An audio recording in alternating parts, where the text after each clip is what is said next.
Jazz Beat for the lead. Spring Reason there up on the outside, but Jazz Beat comes forward in the opening strides for the advantage. Here's Honey Lake moving up between horses. Now Phony Books and Records moves by to take second, a half length just outside of Honey Lake. Spring Reason next to last stays outward from the rail for the move into the first turn, and Buttercup Bay moves up one spot from last now within 4 lengths of the lead, but Jazz Beat is the early leader.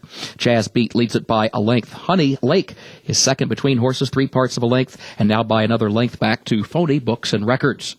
And is followed by Buttercup Bay, who's down toward the inside, just over 2 lengths off the lead in fourth, gap of 3.5 more lengths back to Spring Reason, who's content to trail early, 23 and 4/5 seconds the time for the opening quarter. And here's Honey Lake to draw alongside of Jazz Beat to contest that top spot as they move up the back stretch. So Jazz Beat toward the inside leads it by a neck. Honey Lake is second on the outside by a 3-length margin. Buttercup Bay takes over third. Buttercup Bay now has relaxed, looked a bit tense around the first turn, but now settles down in that third position, just 3.5 lengths, 4 lengths off the lead into the far turn. Phony Books and Records settles back in fourth, and Spring Reason now starts to pick it up a notch against the rail, moves up from last into fourth. That first half mile went in 48 and 1/5 seconds into the far turn.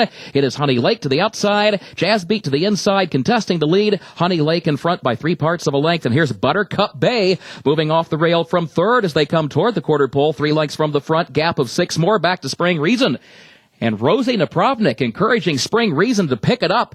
They are still fourth, turning for home. 7 lengths off the lead. Phony Books and Records is last. Honey Lake to catch. Buttercup Bay to second. Jazz Beat backs up to third. Nothing from Spring Reason.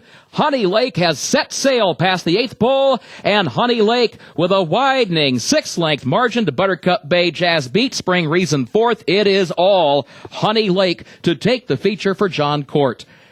Honey Lake, a convincing winner. And then it was Buttercup Bay home second. Spring Reason was third. Jazz Beat was fourth.